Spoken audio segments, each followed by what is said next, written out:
اسی طرح گھروں میں بھی تراویح کے لیے دور دراز علاقے یا دوسرے محلے سے حافظ کا نظم نہ کیا جائے، گھروں میں صرف گھر کے افراد تراویح ادا کریں، حالات کے تناظر میں احتیاط اسی میں ہے، لہذا اس کا خاص خیال رکھیں۔ نمبر 6،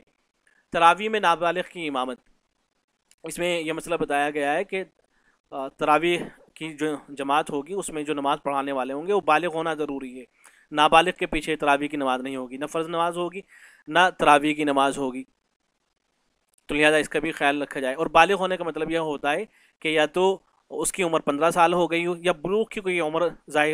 بلوغ کی کوئی علامت ظاہر ہو گئی ہو، مثلا احترام ہونے لگا ہو، تو اگر بچہ جو ہے 15 سال سے کم عمر ہے پھر اس کے پیچھے تراویح کی نماز نہیں ہوگی۔ تراویح میں قرآن کریم دیکھ کر پڑھنا، آج کل یہ بحث چھڑی ہوئی ہے تو اس کی بھی دارالعلوم نے وضاحت کر دی ہے کہ اس کی گنجائش نہیں کہ آپ دیکھ کے پڑھیں۔ تراویح یا کسی بھی فرض یا نفل نماز میں قرآن کریم دیکھ کر پڑھنا حناف کے نزدیک درست نہیں ہے اور اس سے نماز فاسد ہو جاتی ہے، اور حنابلہ و شوافیہ کے نزدیک اگرچہ جائز ہے لیکن بلا ضرورت شرعیہ مذہب غیر اختیار کرنا درست نہیں ہے، اور جب حافظ میسر نہ ہو تو اس صورت میں علم تعالیٰ کیف سے تراویح بلا کراہا جائز ہے، تو یہاں ضرورت شرعیہ متحقق نہیں، لہذا حافظ میسر نہ ہونے کی صورت میں علم تعالیٰ کیف سے تراویح پڑھی جائے اور تراویح میں قرآن کریم دیکھ کر نہ پڑھا جائے۔ لہذا یہ جو بات چلائی جا رہی ہے بعض لوگوں کی جانب سے کہ آپ دیکھ کر بھی پڑھ سکتے ہیں، بالکل غلط بات ہے۔ مسجد کے پڑوس یا اطراف یا بلڈنگ کے فلیٹس والوں کو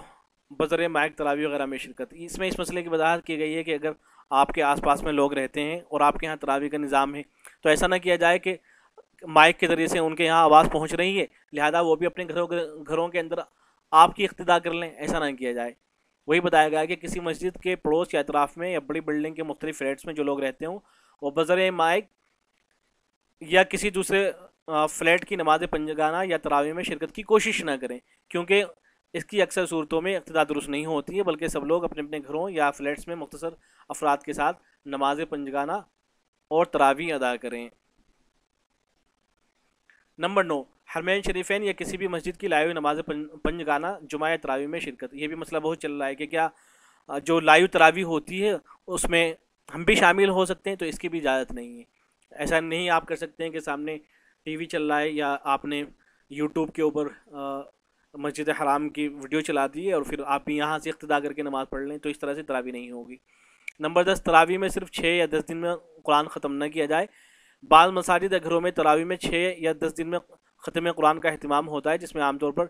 1.5-2 گھنٹے کا وقت لگتا ہے، اور موجودہ حالات کے تناظر میں زیادہ وقت کے لیے لوگوں کا اکٹھا ہونا مناسب نہیں ہے، لہذا جن لوگوں کو تراویح میں ختم قرآن کا موقع ملے وہ یومیہ تراویح میں صرف 1 یا سوا پارہ کا معمول بنائیں، 3 یا 5 پارے کا معمول نہ بنائیں۔ نمبر 11، حافظہ خاتون کا عورتوں کو تراویح پڑھانا۔ خواتین میں اگر کوئی حافظہ قرآن ہو اور وہ اپنی تراویح میں قرآن کریم پڑھنا چاہے تو اس میں کوئی حرج نہیں ہے، البتہ وہ امام بن کر تراویح نہیں پڑھا سکتی، اگرچہ اس کی اقتداء صرف عورتیں کریں، کیونکہ عورتوں کی تنہا جماعت مکروہ ہے اگرچہ تراویح میں ہو، اور قرآن کریم یاد رکھنے کے لیے تنہا نوافل میں اور خارج میں زیادہ سے زیادہ قرآن پاک کی تلاوت کی جائے، اور اگر گھر میں کوئی دوسری حافظہ خاتون یا کوئی محرم مرد ہو تو اسے روزانہ 1-2 پارے یاد کر کے خارج میں سنا دینا چاہیے۔ نمبر 12، جو حضرات خواہش کے باوجود تراویح میں قرآن پاک نہ سن سکے تو ان کو بھی ثواب مل جائے گا انشاءاللہ۔ نمبر 13، ختم شہری اور اذان فجر میں جنتریوں کا اختلاف، یعنی یہ مسئلہ یہ ہے کہ اس کے اندر اختلاف نہ کیا جائے، افطار کے اندر اور سحری کے اندر اختلاف نہ کیا جائے کسی طرح کا۔ نمبر 14، مساجد سے افطار اور ختم شہری کا اعلان کر سکتے ہیں آپ مسجدوں سے، اس کی گنجائش ہے۔ نمبر 15، مساجد میں افطار کا نظم نہ کیا جائے۔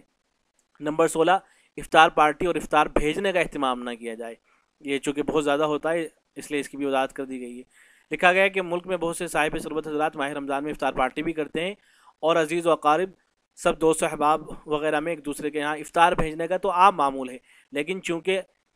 اول میں مختلف جگہوں سے مجمع اکٹھا ہوتا ہے اور دوسری صورت میں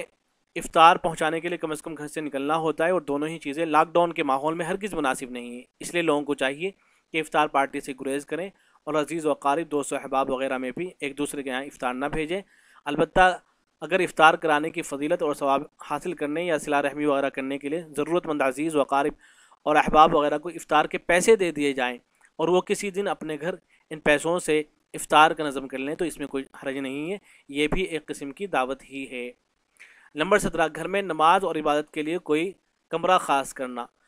آج کل لاک ڈاؤن کی وجہ سے اکثر لوگ گھر ہی میں نماز پڑھ رہے ہیں، لہٰذا جن لوگوں کا گھر وسیع و کشادہ ہو انہیں نماز کے لیے کوئی کمرہ خاص کر لینا چاہیے تاکہ سب اہل خانہ وہیں نماز ادا کریں اور وہیں قرآن پاک کی تلاوت اور ذکر و اذکار وغیرہ کریں۔ اور اگر اہل خانہ میں کوئی شخص رمضان کی راتوں میں جا کر عبادت کرنا چاہے تو اسے اور دیگر اہل خانہ کو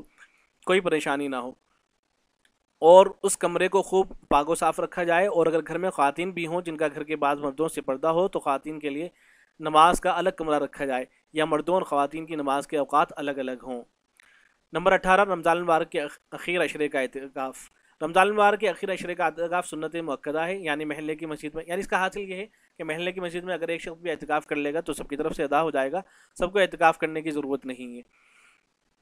اور ایسے ہی مردوں کے لیے 19 نمبر ہے، مردوں کے لیے گھروں میں اعتکاف کا حکم۔ تو اس کا حاصل یہ ہے کہ مرد حضرات گھر کے اندر اعتکاف نہیں کر سکتے ہیں، ان کا اعتکاف نہیں ہوگا، ان کے لیے مسجد ہی میں اعتکاف کرنا ضروری ہے۔ البتہ عورتیں گھر کے اندر اعتکاف کر سکتی ہیں، ان کے لیے گنجائش ہے۔ اخیر عشرے کی طاق راتیں۔ نمبر 20، رمضان کے اخیر عشرے کی طاق راتوں میں شب قدر کی تلاش میں شب برات کی طرح اپنے اپنے گھروں میں رہ کر ہی انفرادی طور پر نوافل، تلاوت قرآن پاک، ذکر و اذکار اور دعاؤں کا اہتمام کیا جائے۔ اس کے لیے گھروں سے باہر نکلنے، مساجد میں جمع ہونے یا پاس پڑوس کے مکانات میں جانے سے پرہیز کیا جائے۔ نمبر 21، کھانے پینے وغیرہ کی ضروری اشیاء کی خریداری میں حکومت کے قانون و ضابطے کی پابندی کی جائے۔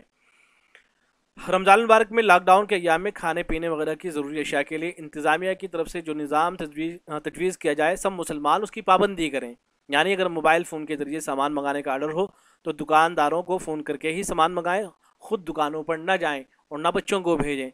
اور اگر کچھ وقت کے لیے دکانیں کھلنے کا نظم نہ ہو تو متعینہ اوقات ہی میں سامان کے لیے گھروں سے نکلیں اور سامان خرید کر جلد از جلد گھر واپس آ جائیں